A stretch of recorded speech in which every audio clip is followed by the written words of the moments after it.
एक जिंदा सांप राजा की लड़की के पेट में रहता था। सांप ने राजा की लड़की को अपने वश में किया हुआ था। जब रात होती तो वो कुछ देर के लिए राजकुमारी के मुख से बाहर निकलकर जंगल की तरफ चला जाता और सुबह होने से पहले ही वो फिर से उसके अंदर चला जाता। राजकुमारी इस बात से बिल्कुल अनजान थी कि उसके अंदर एक सांप ने डेरा डाला हुआ है। अनजाने में वो पूरी तरह से उस नाग के वश में थी। राजमहल में किसी को भी इस बात की भनक तक नहीं थी कि राजकुमारी के अंदर एक 7 फुट का सांप रहता है। सभी यही समझते कि पता नहीं राजकुमारी को क्या बीमारी लग गई जिसके कारण वो हमेशा अचेत रहती है। बड़े से बड़े वैद्य और हकीम भी इस बात का पता नहीं लगा पाए। लखन जब राजमहल के अंदर गया तो उसने देखा कि वहाँ पर बहुत सारे वैद्य और हकीम राजकुमारी को ठीक करने के लिए लगे हुए हैं। एक कोने में खड़े होकर चुपचाप लखन ये सारा माजरा देखने लगा। जब शाम का समय हुआ तो सभी हकीम और वैद्य धीरे धीरे करके वहाँ से चले गए। तब लखन राजा के मंत्री के पास गया और बोला, मंत्री महोदय, सभी अपना प्रयास कर चुके हैं, अब एक मौका मुझे भी दिया जाए।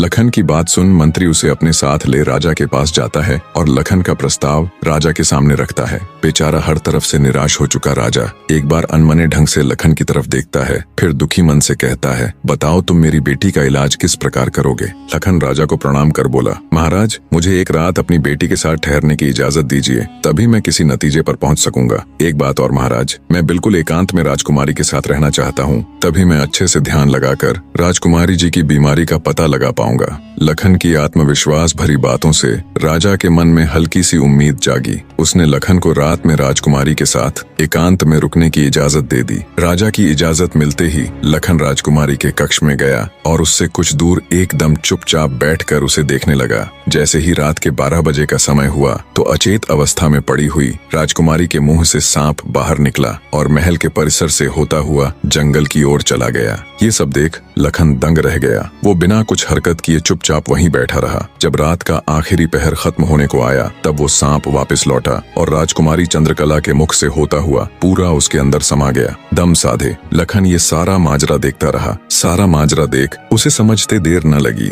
कि राजकुमारी की सारी बीमारी की जड़ ये सांप ही है। सुबह हुई तो राजा चंद्रसेन डर और बेसब्री के मिश्रित भावों के साथ लंबे लंबे कदम रखता हुआ अपने मंत्री के साथ राजकुमारी के कमरे में आया और बेसब्री से उसने लखन से पूछा, बताओ लड़के, तुम किस नतीजे पर पहुंचे? क्या मेरी बेटी ठीक हो जाएगी? लखन बोला, महाराज, मुझे राजकुमारी की बीमारी का पता चल गया है और ईश्वर ने चाहा तो वो जरूर ठीक हो जाएगी। आप मुझे एक रात का समय और दीजिए और मेरे लिए एक तलवार, एक मिट्टी से भरी हुई बड़ी सी बाल्टी का इंतजाम कर दीजिए। लखन की बात सुन राजा को बहुत सुकून मिला। उसने मंत्री को लखन के द्वारा मांगा गया सारा सामान उसे देने का निर्देश दिया। अब सभी को इंतजार था तो बस रात का।